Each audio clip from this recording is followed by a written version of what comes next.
organizados en la cuanto se extiende el abordar estos temas y de irlos incorporando dentro del quehacer de la universidad un poquito más potente.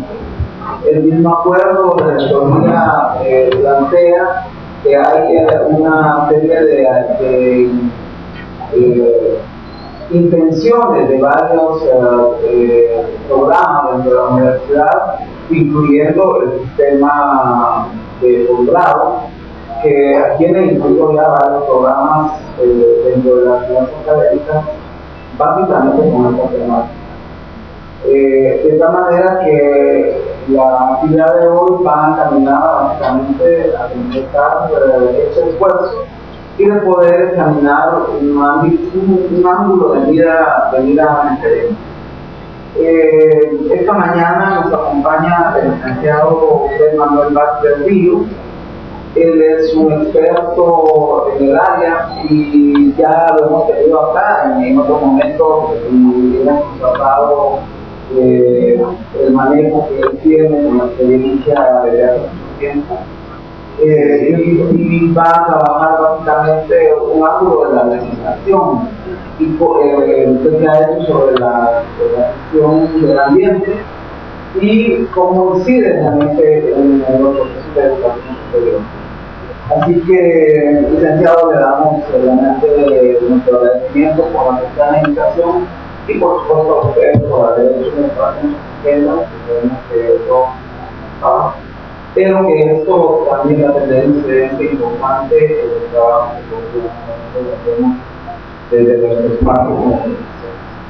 Así que bienvenidos nuevamente, muchas gracias por estar acá y vamos a entrar de lleno a la actividad. Gracias. Licenciado Guillermo Garcalizo, jefe de la División de Desarrollo Académico, muchísimas gracias. Al maestro José Vázquez Ríos, muchísimas gracias por estar acá en este espacio de la División de Desarrollo Académico. Quiero manifestarles que el licenciado Manuel Vázquez Ríos, desde muy pequeño, ha estado trabajando y estudiando a nivel internacional en Estados Unidos, México, Nicaragua, en donde cursó sus estudios de primaria y secundaria. Posterior a esto, el maestro, el licenciado en Ciencias Jurídicas y Sociales, abogado local, su experiencia, su gran experiencia como consultor internacional se basa principalmente en la legislación de derecho ambiental de Guatemala. Maestro, ¿qué usted? Muchas gracias. Licenciado Guillermo Garcalizo, muchas gracias por la invitación. Doña Lilian, muchas gracias por la gentileza. Me siento sumamente honrado de estar ante un grupo tan selecto de catedráticos, compañeros que seguramente estamos en la misma disyuntiva de tratar de dar a conocer algo que es sumamente complicado, como es el ambiente. No solo es complicado, a veces es difícil de entender la mecánica que existe entre todas las combinaciones que tiene el ambiente. Yo quiero hacer énfasis de la importancia que tiene para nosotros en Guatemala como suscriptores, como miembros integrantes del CAFTA-DR. En el capítulo 17, el CAFTA-DR establece una multa sin mayor trascendencia, diría yo, imagínense, solamente de 15 millones de dólares para el país que no aplique la legislación ambiental. 15 millones de dólares que nos va a corresponder pagarlos a quienes, a nosotros, con recursos, por supuesto, del Estado, con los recursos de los impuestos. Por lo tanto, aquí hay un reto adicional a la aplicación de la legislación ambiental, y en ese sentido, en diferentes estudios, en diferentes cátedras, la importancia que tiene un tratado de comercio dentro de nuestro sistema económico, no solo porque pretende promover el comercio, sino por la tremenda sanción que tiene para un país como el nuestro, 15 millones de dólares por no cumplir la legislación ambiental. La legislación ambiental en Guatemala es muy amplia. Existen más de 2.000, 3.000 normas dispersas del ambiente. Entonces, controlar, manejar todo este cantidad de leyes, resulta sumamente complicado. Es curioso que Mitch, en 1998, pasa y tiene unos efectos graves en nuestro país. 7 años después, pasa el Stan. 5 años después, pasa el Ágata, el Alex, y destruye toda la infraestructura de Guatemala. Y no aprendiendo la lección, continuamos construyendo y llevando a cabo las mismas actividades sin variar absolutamente la forma en que se está desarrollando nuestro país.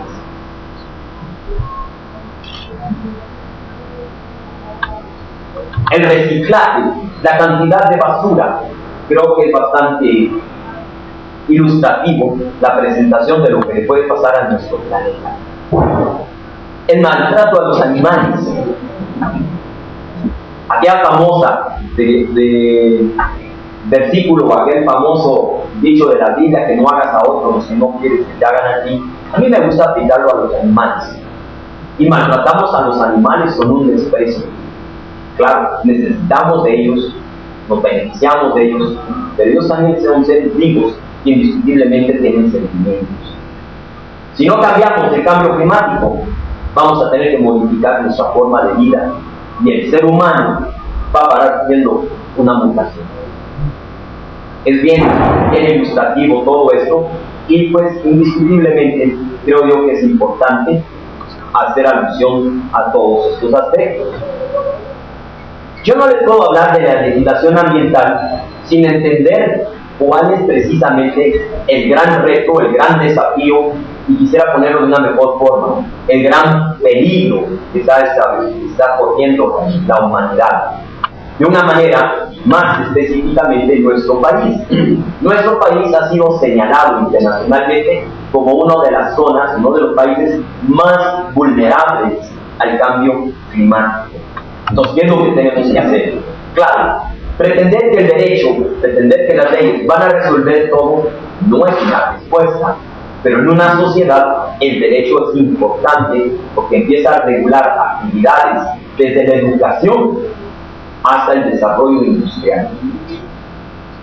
¿Qué es el cambio climático? Porque hay autores, hay científicos que niegan la existencia del cambio climático. Y yo los invito solo a que veamos en el transcurso de este mes cómo ha variado el clima tan solo en una semana. Y esa variación del clima es efecto precisamente de la incidencia de la actividad humana en todo lo que nos está rodeando.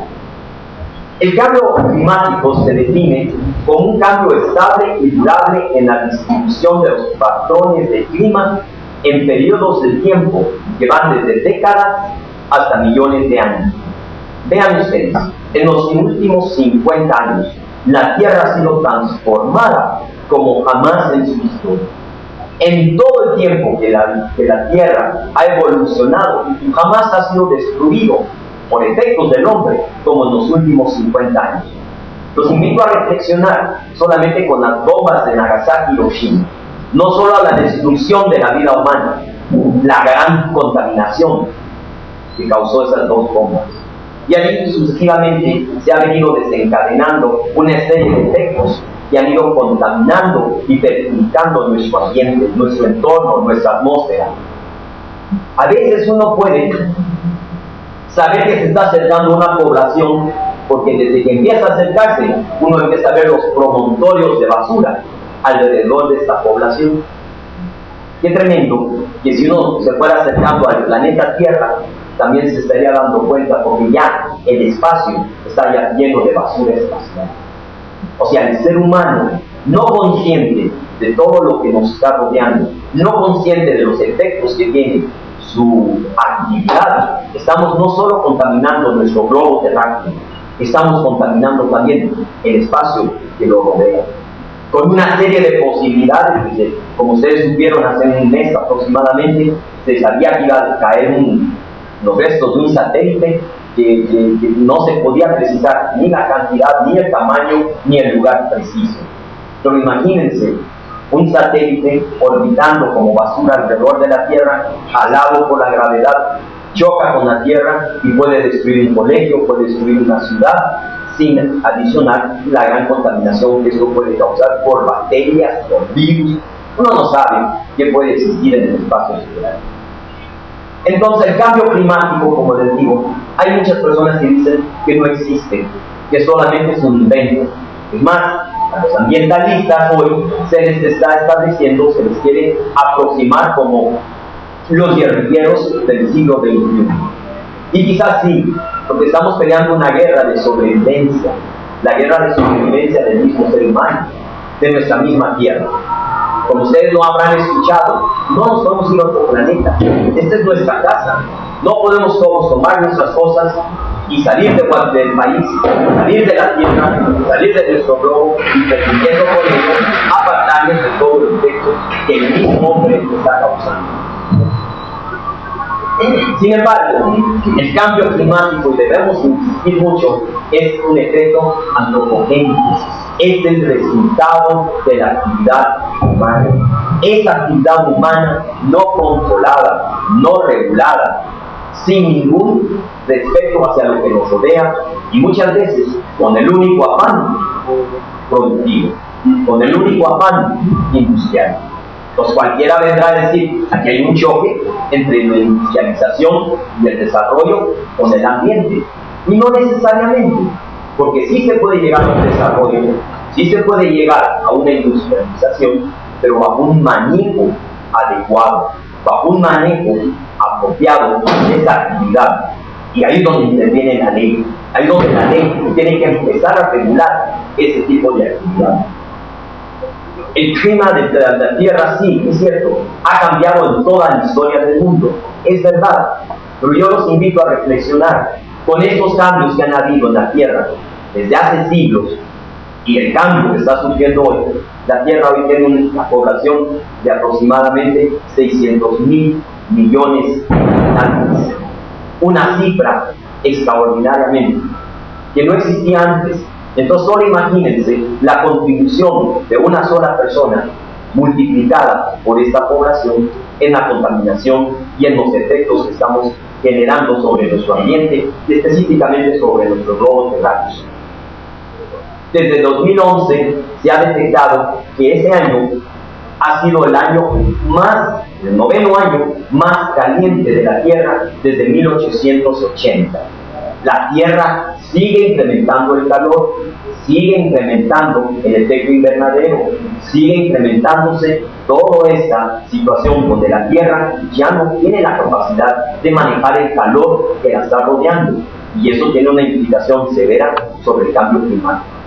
Se empiezan a derretir los polos, se empiezan a derretir los glaciares, se empiezan a destruir nuestras capas de donde obtenemos el agua pura. Ustedes saben, el agua pura viene de los glaciares que poco a poco, con un proceso natural, se va derritiendo y va alimentando los ríos, va alimentando toda esta serie de fuentes donde podemos extraer el recurso agua.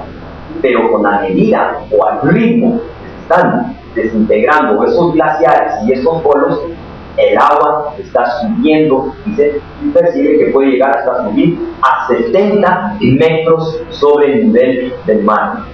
Nuevamente una reflexión: si el agua del mar sube a 70 metros, yo les pregunto, ¿sobre qué nivel del mar está Izabal? ¿Sobre qué nivel del mar está Puerto Barco? ¿A qué nivel del mar está el puerto de San José? ¿A qué nivel del mar está San Francisco? ¿A qué nivel del mar? Los Ángeles, Nueva York. Y si esto sube, como se perfila, 70 metros, estas poblaciones van a quedar totalmente inundadas, totalmente sumergidas en el agua. Ahí que encontramos, además de población humana, que es la que más nos interesa, también medios de producción, ganado, fincas, y entonces la economía se empieza a reducir. Ese reto alimentario se vuelve más complicado porque seguimos sobrepoblando la tierra con menor capacidad de alimentarla.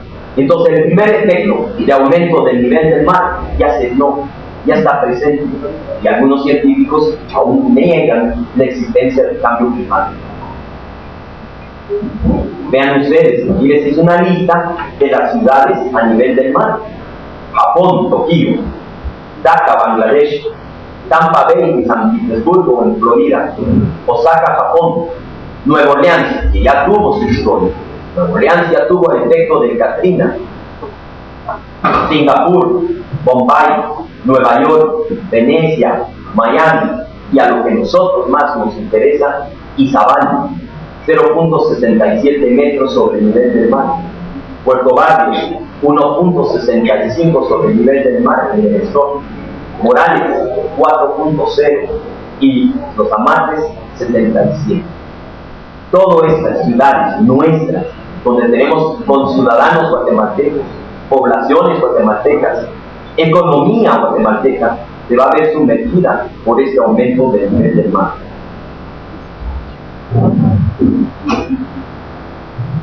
El aumento de la temperatura global, que ya lo mencionaba, es otro de los efectos del cambio climático.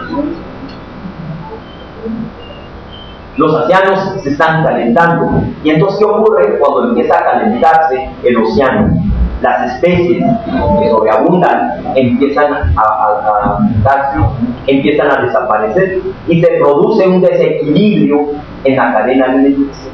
Entonces, en este desequilibrio de la cadena alimenticia, los peces pequeños que sirven de alimento a los peces grandes empiezan a desaparecer o, al contrario, empiezan a sobreabundar. Y esto produce un desequilibrio, no solo en la cadena alimenticia, produce un desequilibrio en la vida oceánica.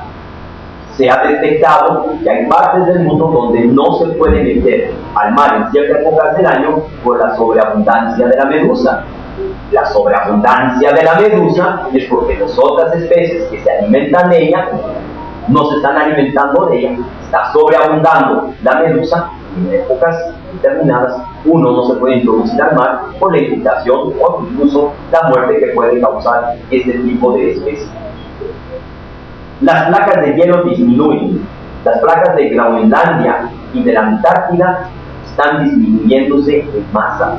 Están produciendo derretimientos de estas capas a un ritmo como jamás en la historia se había registrado. Los hielos del Ártico también están disminuyendo. Entonces, este efecto nos está produciendo tres consecuencias. La primera, la mezcla de agua dulce con agua salada. La segunda, el incremento del nivel del mar. Y la tercera, la pérdida de especies en esas zonas. El oso polar, se han encontrado osos polares ahogados porque no encuentran un espacio, no encuentran un pedazo de hielo sobre el cual descansar.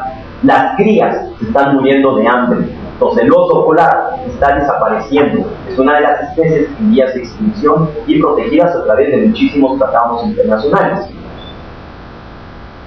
Vean ustedes qué gráfico imponente. Para concluir con un animalito del tamaño de un oso muriéndose ahogado por el cansancio. Y nos dicen que no hay cambio climático. Nos aseveran que no es cierto.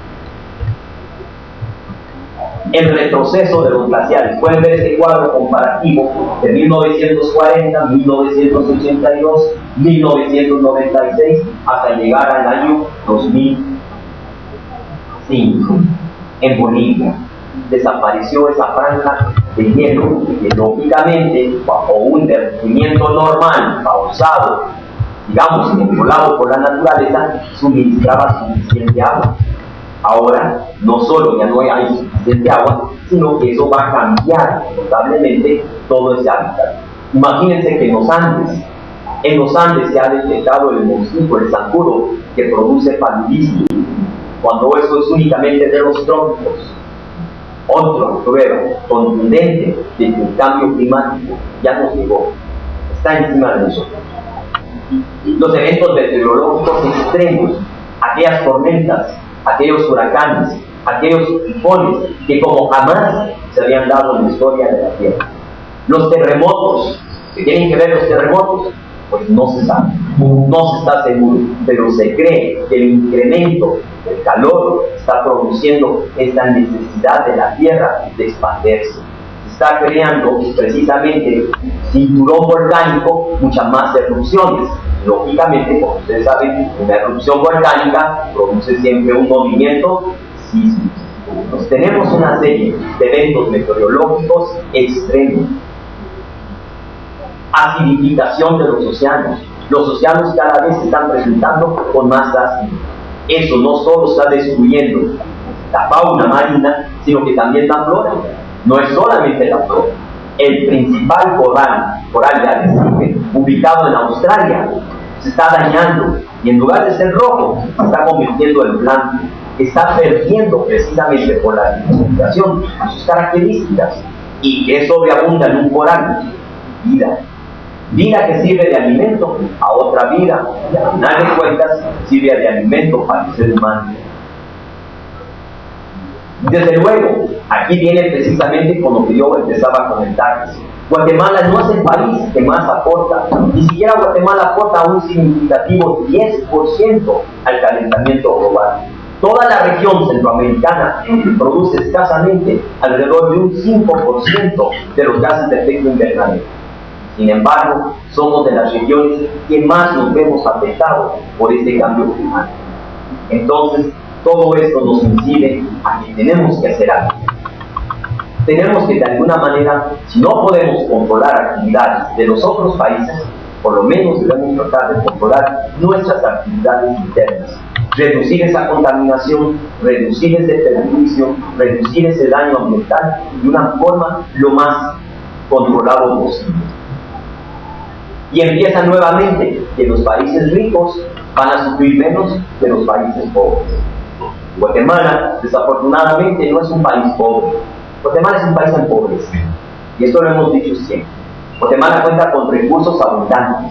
Guatemala es una de las regiones con la mayor biodiversidad, con la mayor riqueza. Guatemala tiene una abundancia de agua. Sin embargo, el 90% de nuestros ríos se encuentran contaminados. El 35% de la mortandad infantil procede de aguas contaminadas. ¿Qué futuro le espera a nuestra niñez con esa contaminación? El derecho tiene que intervenir en esto. La legislación tiene que ver y tiene que lograr, de alguna manera, reducir el efecto que la misma población desinteresada, descontrolada, inconsciente, puede estar causando sobre nuestro entorno y nuestro ambiente. 5 puntos de reflexión en materia de desarrollo humano. Se está produciendo o se estaba coordinando una menor productividad agrícola versus una mayor demanda alimentaria. Una mayor inseguridad del agua. Señores, la Constitución de Guatemala de 1985 ordena que se haga una ley de aguas. Y han pasado 5 legislaturas sin que Guatemala cuente con una ley de aguas. ¿Qué pretendería una ley de aguas? Pues precisamente controlar el volumen que se puede aprovechar. No solo controlar el volumen que se puede aprovechar, pagar un valor adecuado y justo por ese volumen que se está aprovechando. Y carecemos nosotros de una ley de aguas que regule eso. La mayor exposición a fenómenos climáticos extremos. Es que no solamente es a fenómenos climáticos, lo que nos preocupa son esos fenómenos climáticos extremos, tormentas que se avecinan, tormentas que no ceden. El periodo de lluvia del año pasado fue increíble, no paró de llover. En la cantidad de agua, la cantidad de precipitación fluvial fue grande, fue extraordinaria. Colapso de nuestros ecosistemas. Los ecosistemas que son integralmente conectados. Un ecosistema no se puede separar del otro. Usted no puede separar el ecosistema oceánico del ecosistema de la Tierra. No puede separar el ecosistema atmosférico de la Tierra. No puede separar el atmosférico de todos los demás. Entonces, en la medida que uno de estos sistemas es vulnerable, es perjudicado, se produce un efecto dominó en todos los demás. Por último, el aumento a los riesgos de salud. Si en nuestro país, viendo que es una creencia mía, yo he llegado a esta conclusión, si en Guatemala tuviéramos mejores controles ambientales, habría menos necesidad de aplicar cuestiones de salud. No habría tanto efecto perjudicial a la salud si tuviéramos mejor cuidado ambiental. Se lo puedo comprobar. El agua, uno de los elementos del agua, la contaminación del agua, produce en la salud, mencioné yo, 35% de mortalidad infantil. ¿Cuánto se ahorraría el Estado si pudiésemos evitar esa contaminación del agua? ¿Cuánto pudiésemos evitar si evitáramos la contaminación de la basura? La basura, cuando se coloca en un solo lugar y esta basura empieza a sudar, llueve y empieza a evaporar, hay dos fenómenos. Uno es que la evaporación sube a la atmósfera y el otro es que la disipación de los tóxicos va a las capas freáticas inferiores. Y esas capas freáticas inferiores terminan en el mar. Y el mar está sufriendo una contaminación como jamás en la historia. Bien, ¿eso a qué nos lleva? ¿Qué causa un cambio climático? Pues son varios elementos que causan el cambio climático. La tala y quema de bosques. Guatemala puede tener un premio en eso. La tala y quema de nuestros bosques es verdaderamente significativo. Es significativo. Se calcula que a nivel mundial se pierde un bosque del tamaño de un campo de fútbol oficial cada hora a nivel global, cada hora. ¿Qué hace el bosque? Pues el bosque produce oxígeno. Ya con eso el bosque merece respeto y cuidado. El bosque atrae así todos los tóxicos que están en el ambiente. Ya con eso nuevamente produce un efecto significativo para el ser humano. Participa en el control del clima. Otra vez, el bosque tiene una participación fundamental. Es el hábitat de las especies. Y por último, contribuye trascendentalmente a la captación de agua. Guatemala, guatemalano, tierra de los árboles, está dejando de ser tierra de los árboles. ¿Qué tenemos que hacer? Aplicar leyes para reducir la tala de nuestros bosques. Pero con la quema, cuando yo quemo un bosque, no solo estoy nuevamente contaminando, sino que todo el monóxido, el dióxido y todos estos tóxicos que el árbol absorbido los vuelve a liberar. Pues imagínense quemar un bosque tiene un doble efecto, triple efecto. Pierde oxígeno, contamina el ambiente y todos esos tóxicos que el árbol acumuló los vuelve a liberar. El efecto invernadero, los gases de efecto invernadero, que Guatemala, ya insisto, no es el principal contribuyente, pero sí es uno de los principales recipientes del efecto. La destrucción de nuestra capa de ozono. A veces se le llama el hoyo de ozono, el agujero del ozono, pero no es cierto, no es un hoyo. La capa de ozono es una cobertura que engloba la Tierra y se ha ido adelgazando, porque el ozono que ha ido liberándose al ambiente ha ido comiéndose esta capa y ha ido adelgazándose este filtro natural que evitaba los rayos ultravioletas sobre la faz de la Tierra. Ustedes lo pueden ver, no me quieren creer, pues solo vayan a la playa y en lugar de ponerse un protector solar de 30, ahora nos tenemos que poner un protector solar de 70. Y entre más blanca es la persona, más alto tiene que ser el calibre del protector. Entonces, no podemos desconocer, no podemos argumentar, diría yo, no podemos negar que eso es algo que se está dando, que es algo que lo estamos viviendo, que es algo que nos está afectando.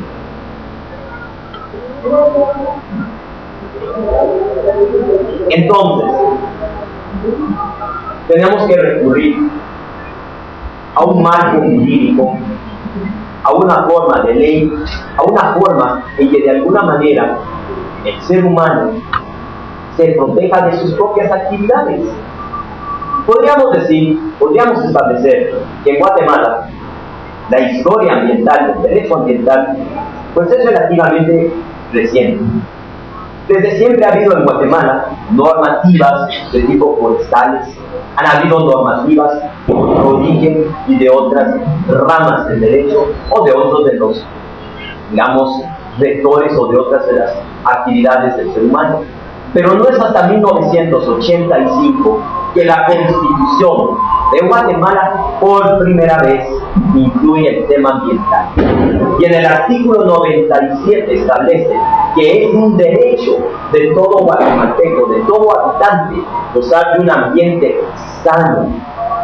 1972, en la Convención de Estocolmo, las Naciones Unidas declararon el ambiente un derecho humano. Entonces estamos ante un derecho humano, y toda afectación a un derecho humano afecta a toda la colectividad. Yo no puedo separar el efecto del derecho humano de todos los que vivimos o de todos los que habitamos en mi país.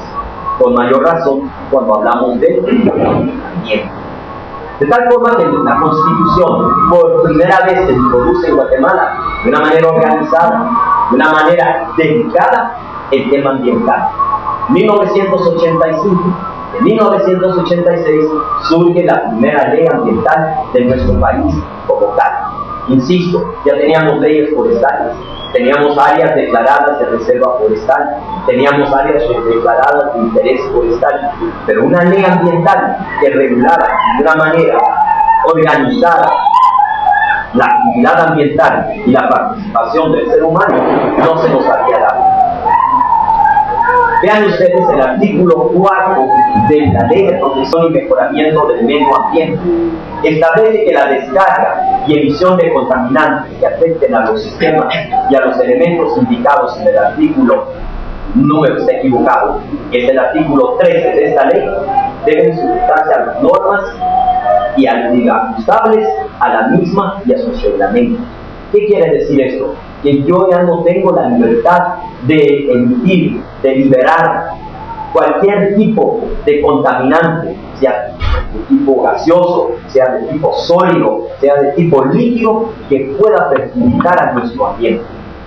Vean ustedes cuántas municipalidades en Guatemala cuentan con plantas de manejo de desechos sólidos, plantas de manejo de desechos líquidos.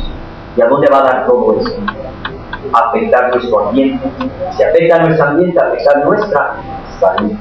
Entonces esta ley, la Ley de Protección y Mejoramiento del Medio Ambiente, en este artículo 5, es vital y es transversal con cualquier disciplina, sea arquitectura, sea ingeniería, sea medicina, con cualquiera.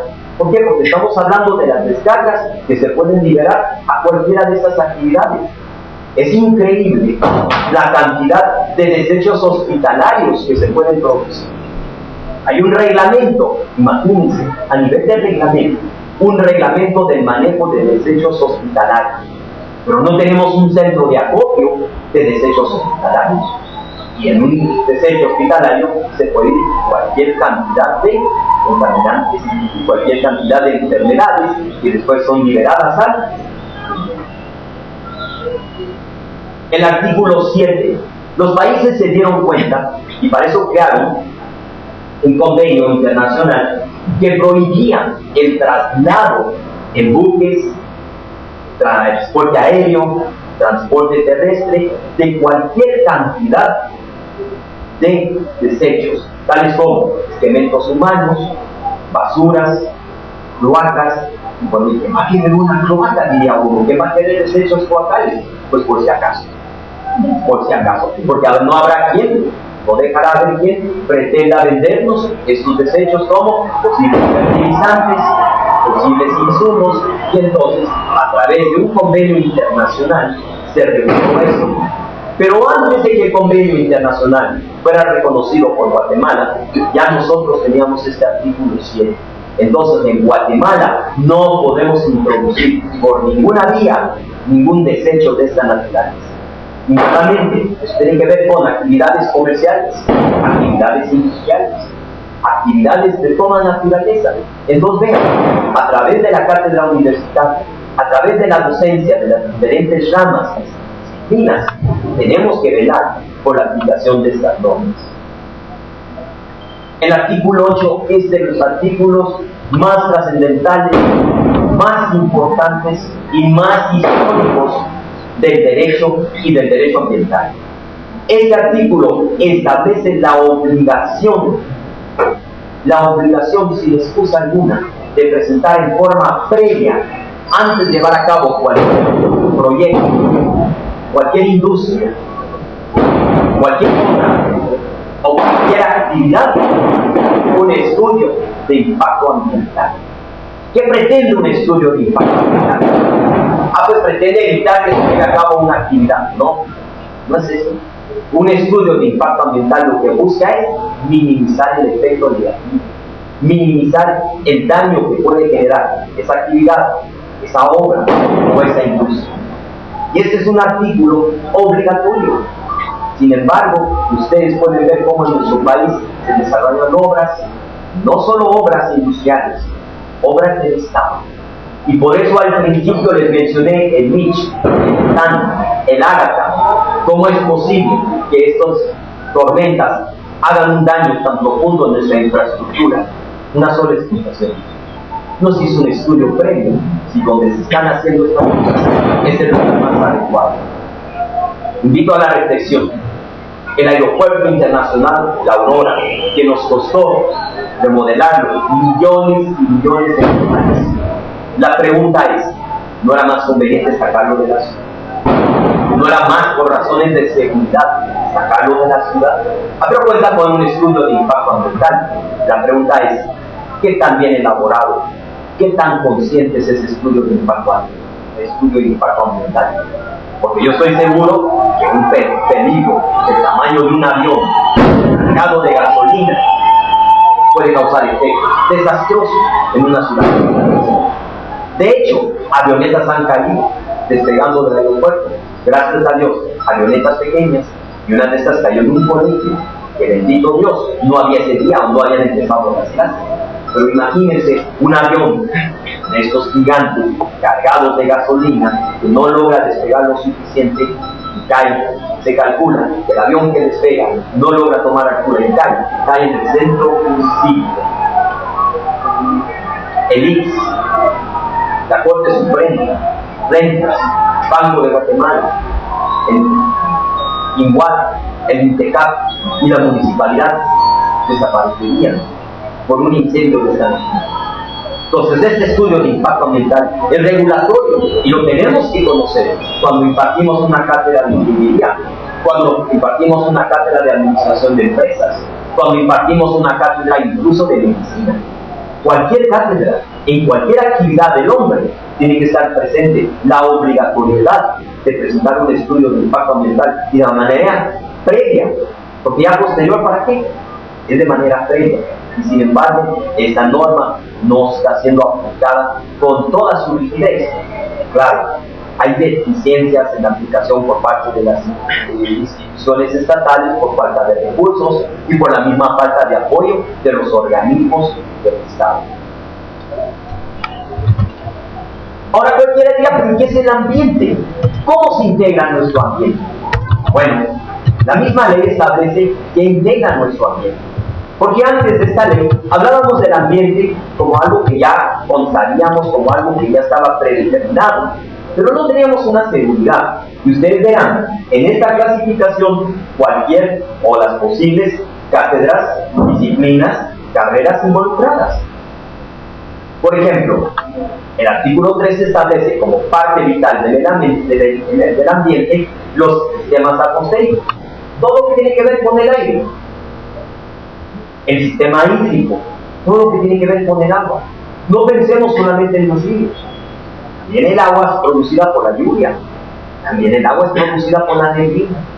También el agua es producida por evaporación. Pues todo esto es parte de nuestro ambiente. El sistema líquido, las rocas y los minerales. Y eso es parte de nuestro ambiente. Pues no estamos hablando solamente de seres vivos. Una roca no tiene vida. Un mineral no tiene vida. Pero es parte de nuestro ambiente, nos rodea, nos servimos de él, nos hace falta. Miren ustedes, con las campañas políticas, usted recorre el país y de repente en un muro ve usted una slogan, vote por fulano o vote por sultano, en una piedra, parte de nuestro entorno, parte de nuestro ambiente, al cual nadie tiene derecho, porque es un bien difuso, propiedad de todos nosotros. Entonces viene la campaña publicitaria política, saturan la ciudad, y ni hablar del radio y la televisión, pero saturan la ciudad, saturan el país con esa cantidad de propaganda que hasta cierto momento puede producir enfermedad. Sí, porque no todos los candidatos son agradables, estamos viendo todos los días, como que no es toda nuestra complacencia, ¿verdad? El recurso natural,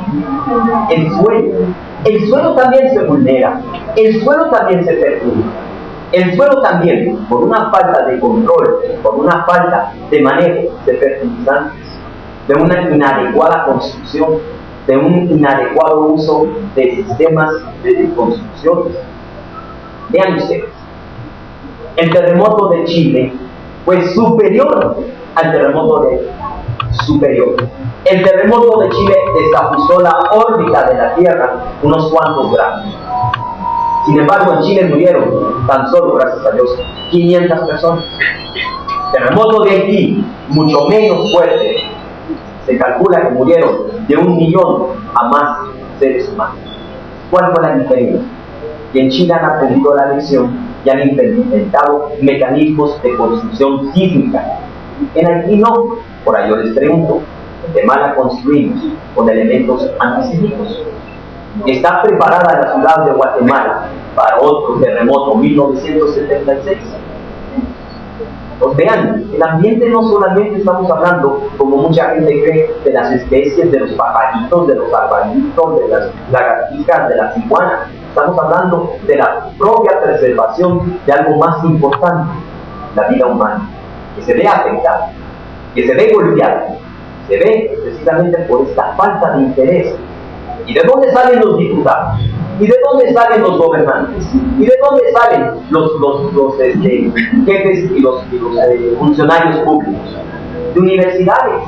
Entonces, ¿qué pasó? ¿Dónde estuvo en la educación universitaria todos estos elementos? Entonces, hay una deficiencia. Claro, hay otro aspecto de conciencia, hay otro aspecto de corrupción, hay otro aspecto económico que entra en juego. Pero no será también el fato que en nuestras universidades, y hablo en general, el tema ambiental es un curso de relleno, no es un curso fundamental. De la universidad de la cual me honro en ser egresado, en los privados, no se puede preguntar del ambiente, no obstante ser parte del currículum, de la currícula. El ambiente no es importante. El ambiente pasa a ser de las últimas cátedras que se dan en la carrera, se dan en el último año de derecho. Y no se pregunta en el privado. Y no es obligatorio, no hay forma de controlar. Y los alumnos creen que el derecho ambiental es la protección de las maripositas, el derecho ambiental es la protección de las iguanas, y entonces el catedrático, nosotros tenemos que invertir un buen tiempo en la sensibilización de lo que es el perjuicio al ambiente. Si hoy el derecho ambiental fue declarado por las Naciones Unidas como un derecho humano, a la larga, ¿a quién está protegiendo el derecho ambiental? Al hombre. Entonces ahí hay un error, hay una equivocación. No estoy protegiendo a la iguana, no estoy protegiendo a la mariposita, estoy protegiendo al sistema al cual pertenece esta especie y que va a afectar a todo el entorno humano. En Cuba, ustedes lo saben perfectamente, han logrado extraer del escorpión azul su veneno. Y se lo están aplicando a personas con cáncer. Y veneno, aplicado a las personas con cáncer, no las cura del cáncer, pero envuelve el cáncer y está evitando que el cáncer se siga diseminando, se siga extendiendo en el cuerpo de esta persona. Sin embargo, en muchos países, escorpión visto, escorpión muerto. Claro, no me malinterpreten, tampoco quiero que ustedes digan en medio de escorpiones, pero sí tener el respeto hacia las especies. Y el hombre ha perdido el respeto a las especies. Si el hombre es capaz de perder el respeto a la especie, con mayor razón, las especies menores, con mayor razón va a perderse el respeto. Y tenemos en la historia acontecimientos y holocaustos que son increíbles que hayan ocurrido en pleno siglo XX. Guatemala ocupa el 17º lugar de las peores guerras del siglo XX. 17º lugar. ¿Qué tiene que ver con el ambiente? Muchísimo, muchísimo. Porque eso también tiene un efecto psicológico, tiene un efecto sobre la salud, tiene un efecto sobre la economía. El biótico, los animales y las plantas, es parte de nuestro ambiente. La mayor parte de las medicinas son extraídas de plantas. Hay plantas cuyas propiedades todavía ignoramos. Sin embargo, vienen laboratorios de fuera, extraen la planta, procesan la medicina y nos la revenden a nosotros. ¿Y al país qué le devuelven si de nuestro país extrajeron la planta? Vean el chicle de nuestros bosques, extraído del Chico Zapote del Petén. Ese chicle que se extrae nos lo devuelven procesado, con aroma, con sabor y suavizado en textura. Y estamos pagando 15 o 20 veces el valor de una tabletita de chicle de lo que se está pagando al productor en el Petén. Entonces vean ustedes lo íntimamente relacionado que está el ambiente con todas las actividades. Estoy hablando ya de la economía. Los elementos audiovisuales, les hablaba yo de la contaminación visual con la política. Les hablo de la contaminación auditiva hace un ratito, nos costaba escucharnos por esa contaminación de fuentes. Yo soy enemigo de los fuentes, no me gustan los fuentes, contaminan mi ambiente, contaminan mi derecho a respirar un aire puro. Estoy en contra, pues busquemos otro mecanismo. Si queremos celebrar con ruido, grabemos poetillos, hay grabaciones de estas, y para el cumpleaños pongámoslo. No solo se lo va a agradecer el ambiente, el vecino que está dormido también. O digan vecino, esas motos, que el sábado en la mañana, como nos levantamos todos temprano a dar clases, el sábado en la mañana nos podemos despertar un poco más tarde, y el muchacho de la vecindad arranca su moto a las 6 de la mañana, arranca a toda volumen. Despegó mi sueño, perjuicio a mi sueño, perjuicio a mi ambiente. No hay normas que lo prohíben. ¿Saben? Entonces, por último, los recursos naturales y los culturales. Y Guatemala es un país riquísimo en recursos culturales. El patrimonio cultural de Guatemala, así como el natural, es abundante. Tenemos las zonas arqueológicas más importantes de la civilización maya. Sin embargo, se descubren y se vacían sin ninguna protección. Hay hay bodegas en el Petén sin inventario de la cantidad de artefactos y reliquias mayas que hay ahí, porque no se pueden inventariar. Algo que no se ha inventariado invita a que alguien que le gustó se lo y después lo venda en perjuicio del patrimonio cultural nuestro. Petén y sobre todo Pitán es un área protegida por lo cultural y por lo natural, y nosotros estamos acabando con las actividades destruidas. Estamos acabando con la segunda fuente de oxígeno del globo, que es Petén. La primera son las Amazonas, la segunda en el Petén, porque se ha ido reduciendo nuestra cobertura forestal. Entonces vean ustedes, solo por la declaración del artículo 13 de que involucra el ambiente, ahí tienen ustedes las diferentes disciplinas involucradas en ello. ¿Cómo no van a conocer los profesores? No es ninguna, no estoy haciendo alusión a nadie, pero ¿cómo no vamos a conocer los catedráticos, seamos de derecho o no, todas estas normativas que son de aplicación obligatoria? La aplicación de la ley no puede alegarse ignorancia, desuso o práctica en contrario. Sin embargo, si no conocemos esto, no podemos entonces transmitir. Es importantísimo la transversalidad del derecho ambiental en todas las disciplinas está presente. Es como los derechos humanos. Los derechos humanos son transversales en todas las disciplinas. Pues, ¿quién nos deja la Ley de Protección y Mejoramiento del Medio Ambiente como la primera ley ambiental de nuestro país? En primer lugar, la obligatoriedad de presentar en forma previa un estudio de impacto ambiental.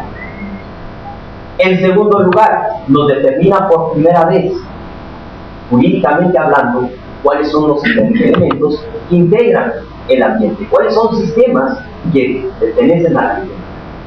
En tercer lugar, desarrolla el principio de acción popular. ¿Cómo así? Es que el derecho ambiental está revestido de un principio mundial internacional denominado acción popular. No me tengo que ver afectado directamente por un trastorno ambiental para denunciarlo. yo, habitante de Guatemala, puedo denunciar X mina, X actividad, X desarrollo urbano, X desarrollo industrial en el Petén, en Zacapa, en Quichea, aunque yo viva aquí.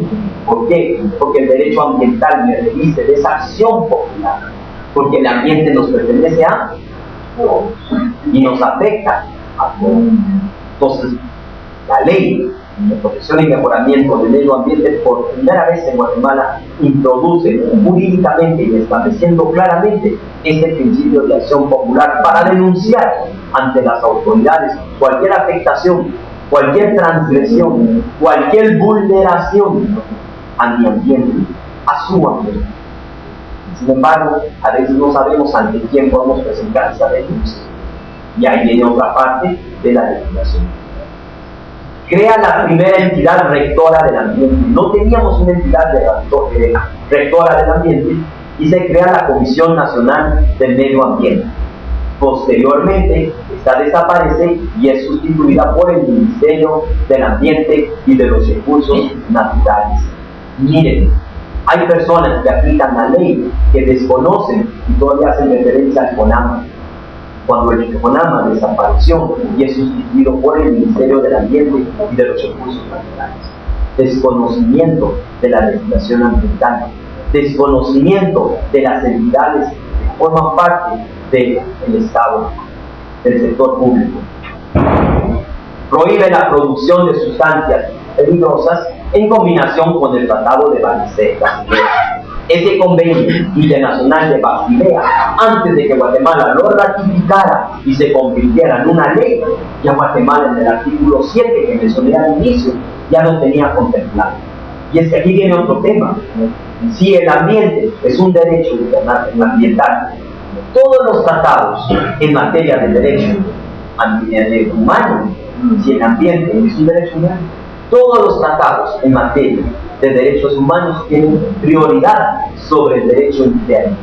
Y Guatemala ha suscrito fácilmente 70 tratados internacionales en materia de derecho ambiental, desconocidos por la mayoría de nosotros. Y son obligatorios a aplicarlos. Son parte fundamental de nuestra legislación, por encima de nuestra legislación interna. Por último, vean ustedes las instituciones, las leyes que van creando y que van gobernando, sirviendo de rectoras del ambiente.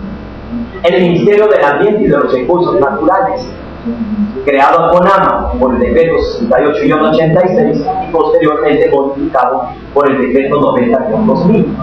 La ley de protección y mejoramiento del medio ambiente. El Consejo Nacional de Áreas Protegidas, CONAP. El CONAP tiene 3 funciones primordiales. En primer lugar, administrar, proteger y gobernar las áreas protegidas. Pero en segundo, es la encargada de toda la biodiversidad de nuestra nación. Esa riqueza de la cual Guatemala cuenta abundantemente es responsabilidad del Consejo Nacional de Áreas Protegidas. Y en tercer lugar, el CONAP también tiene que ver con toda la flora, no solo con la fauna, sino también con la flora. La protección de nuestra abundante y riquísima flora. Miren, nuestros 3 símbolos patrios, la ceiba, el quetzal y la flor blanca, en peligro de extinción. Es inaudito, es inaceptable que nuestros símbolos patrios, que nos pactamos como guatemaltecos, cuando en el extranjero, cuando vamos a una convención, cuando vamos a un simposio y nos preguntan, oye, ¿cuáles son los símbolos de tu patria? Y con todo orgullo decimos, el quetzal, la ave que no puede ser enjaulada, la ceiba, la más frondosa de todas las especies, y la monja blanca, la más preciosa de todas las orquídeas. Y en días de extinción. Es inaceptable. Algo se tiene que cumplir.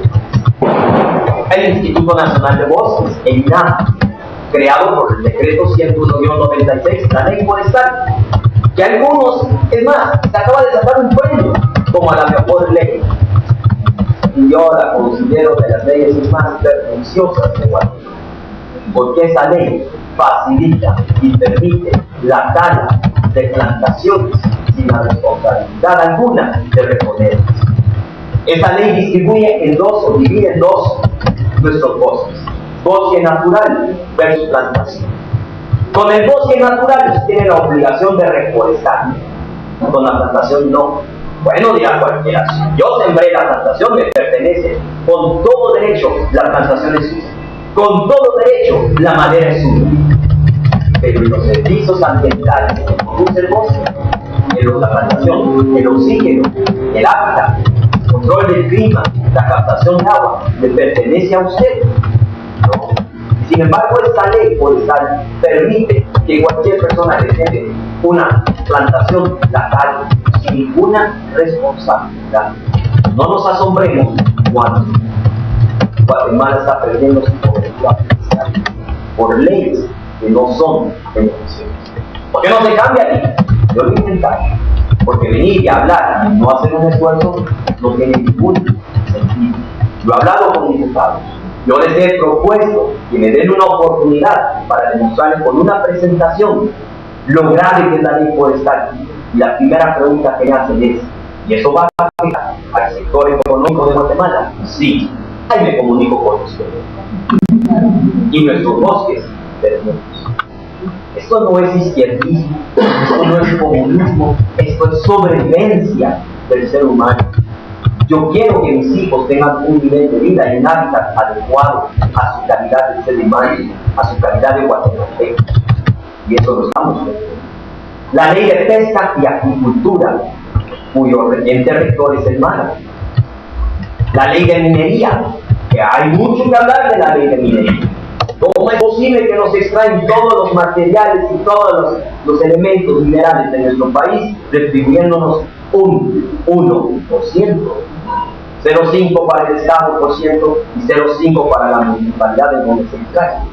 Eso es inaceptable. ¿Pero por qué se hace? Porque hay una ley que lo permite. Modifiquemos la ley. Vamos a ver si se modifica. Vamos a ver si se modifica. El Código de Salud. Es que la salud y el ambiente están íntimamente relacionados. Yo no puedo separar la salud del ambiente y el ambiente de la salud. Sin embargo, tenemos un Código de Salud que le establece a las municipalidades competencias y atribuciones distintas al Código Municipal y que no son aplicables. Por último, la ley de caza.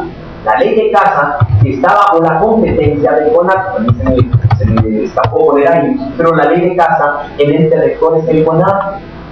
Entonces el CONAC, otra de sus competencias y atribuciones es regular la caza deportiva y la pesca deportiva.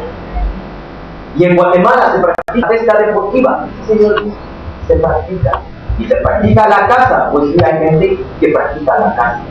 Y la caza, perdónenme, la caza no es más que el homicidio legalizado de especies vivas. No es eso, más que eso. Si usted quiere tirar al blanco, hay botellas, hay botes y puede poner un rinoceronte artificial, mecánico y disparado. No hay necesidad de dispararle a las especies vivas, porque al final de cuentas son seres que comparten con nosotros el mismo planeta y que tienen una relación en todo el círculo alimentario, en el ciclo alimentario y en el ciclo de sobrevivencia del ser humano. Vean ustedes, ¿por qué? Yo me preguntaba, ¿y por qué fueron tan salvajes los pioneros en los Estados Unidos contra el búfalo? Pero ¿por qué? Yo no lo entendía. Hasta que un día llegué al entendimiento. Y en la medida que desaparecieron los búfalos, ¿a quiénes controlaban? A los pieles rojas, que dependían de los búfalos. Si querían controlar a los pieles rojas, tenían que controlar su fuente de alimentación, su fuente de vestimenta, que eran los búfalos. Pues vean ustedes, estoy hablando de los años 1700, y el búfalo casi desaparece sobre la faz de la tierra, por una actividad innecesaria como es la caza. Bien, creo que con esto he abordado todos los temas, he tratado de transmitir a ustedes la importancia que tiene la actividad legal, la legislación ambiental, en nuestra actividad de docentes universitarios desde toda perspectiva. Y claro, también a veces es conveniente que cuando se da una plática se regale algo y no nada más el conocimiento. Y para ustedes, el padre que quiera, yo les regalo, yo les copio con todo gusto mi recopilación legal de Guatemala, que no solo es ambiental, es de todas las leyes de Guatemala, hecha por mí. Yo la he hecho, han sido 10 años de estudio, más de 10 años ya, de estudios y de... Acabo de modificar la ley del organismo ejecutivo para establecer el Ministerio de Desarrollo, ya la tengo yo, ya la modifiqué, entonces está bastante actualizada. Yo se la regalo con mucho gusto, solo tiene que dar su USB bajo un compromiso muy especial. Ustedes continúen actualizándolo, porque si ustedes no lo actualizan con sus propias pistolas, pues lógicamente esto va a pasar a ser desactualizado. Así que yo con eso pues he tratado de trasladar una inquietud muy importante, he tratado de trasladar a ustedes como docentes universitarios, en primer lugar, la importancia de la... que estoy seguro que ya lo sabían, y en segundo lugar, la importancia de conocer esta legislación básica. Digo básica, porque son más de 2000 normas ambientales.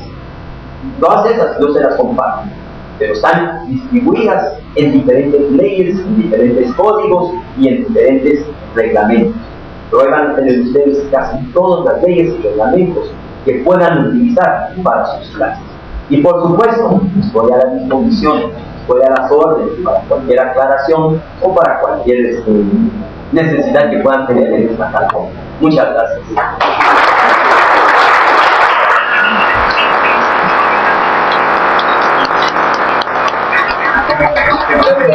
Quiero agradecer al maestro Fred Daniel, maestro Pescado, acá con nosotros el día de hoy, compartir su experiencia en el tema de legislación y derecho ambiental, que para nosotros, los que estudiamos el derecho y los que damos clases de derecho, es realmente importante en la Universidad Estatal.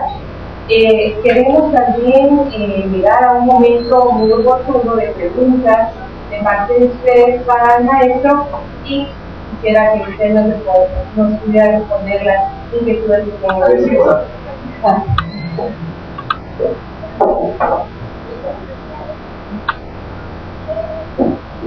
Muy buenos días, en primer lugar, felicitaciones. Usted tiene mucho valor hacer este tipo de ejercicio que vamos a estar realizando, porque, tal como se lo digo, necesitan muchos técnicos ambientalistas y el derecho justamente que quiero comenzar por cuestiones bastante interesantes. El día lunes a las 10 de la mañana en Blue, acá en la Universidad de San Carlos, la elección inaugural la Facultad de Humanidades de la señora ministra de Ambiente y Recursos Naturales. Vamos a buscar por ahí. La otra cuestión es que en esta mañana estamos en el lugar exacto, yo diría el lugar perfecto para hacer algunas funciones. Yo diría que se quedó un poco corta esta presentación cuando empezamos a hablar de estrategias a nivel superior. ¿Cuántas carreras desde el año 1994 al año 2009 se han venido autorizando por parte de esta oficina para toda la universidad? Y realmente cuánto se le ha exigido que esa de estudios tenga por lo menos algo de esa cátedra de educación ambiental. Yo creería que en estos tiempos no deberían autorizarse más cosas que realmente no se tiene, no es contemplado. Es esa parte de educación ambiental. No es un parche, no es un eje, digamos, que se tiene que dar. Es una cátedra que se exija a todos los centros universitarios, sacamos por supuesto, pero porque realmente lo que conviene es dar a conocer esto a más gente. También le faltó 2011, la tormenta número 12, que devastó totalmente Guatemala y parte de Centroamérica. Y eso es pensar que de seguir así realmente estamos en situaciones muy difíciles. Cerrar árboles, claro, la reunión la última 2010 a nivel mundial, se dijo que si Guatemala tenía que comenzar por algo, una condena para nuestro país, tenía que comenzar a sembrar 10 millones de árboles. Yo empecé a pensar en el 2011 ¿A qué horas comenzamos? Ya era tarde, ya es tarde. 10 millones de euros es tarde para Guatemala. Entonces, hay situaciones bastante difíciles, digamos, si estamos en el lugar exacto, acá en la realidad, y la sacamos precisamente, para poder diseñar algunas estrategias que realmente nos lleven a poder divulgar más esto, tratar de hacer conciencia en la población. Entonces nos pedía mucha reflexión, incluso la de 5 minutos de reflexión y la acción. ¿Dónde queda la acción realmente? Y la acción debe ser hoy, para mañana ya es tarde. Entonces creía que sí estamos en el lugar exacto, donde podemos diseñar estrategias para poder realizar nuestro trabajo bastante integrado. El artículo 7, usted menciona ahí de la ley, precisamente dice prohibición, y a la par está, yo le escribí aquí, corrupción. Corrupción. ¿Cuántas cosas no han pasado? Y pasarán. Y irán pasando con esa prohibición y la corrupción. ¿Por qué razón? Simplemente, según los años, para un ejemplo, en este nuevo trayecto de acá cerca de Guatemala, de Naranjo, por ejemplo, también que Naranjo, se le autorizó a un colegio nada más talar 20 árboles. Esta señora de este colegio, que por cierto no es guatemalteca, taló 150 árboles. Y cuando llegaron con Nama y todo lo que se menciona ahí, es exactamente la misma cabina de Ambrosio. Llegan a decirle, mire, usted tiene que pagar los árboles. ¿Cuál fue la multa que le cobró el juez? 10 hectáreas por cada árbol. Imagínense, es irrisorio eso. ¿Te puedo interrumpir un segundo? De esos 10 hectáreas que se pagaron, si se pagaron al Instituto de Bosques o a la entidad que fuera, se fueron en gastos de administración, ni siquiera invertidos en la replantación. Solo para acotar un poco lo que usted está diciendo. Entonces, eso pues hace ver, digamos, la minería, que es interesantísima, cómo estamos en ese tema, pero ojalá pues que podamos sí seguir reflexionando, pero aparte, a la par de la acción, claro. Y que a partir de acá, esta oficina que autoriza carreras, autoriza mesas de estudio, y que trate de ver eso, que cada unidad académica, cada centro regional, cada centro departamental, contamos con un ingeniero ambientalista, por ejemplo, que nos orientara, que nos dijera, miren, por acá nos vamos, y le sacamos ustedes mucha incidencia en el país. Y toda la población está esperando esos comunicados de San Carlos de ingeniería, estamos esperando comunicados en materia de qué va a pasar con toda esta destrucción del país. Usted lo apuntaba exactamente, nuestro derecho como seres humanos, los derechos de las plantas, de los seres vivos, de los animales, de todo eso es importante tomarlo en cuenta. Solamente gracias. Muy amable. Le quería apuntar y no contradecir, sino aportar. En la Junta Directiva del Instituto Nacional de Bosques hay un representante de las universidades.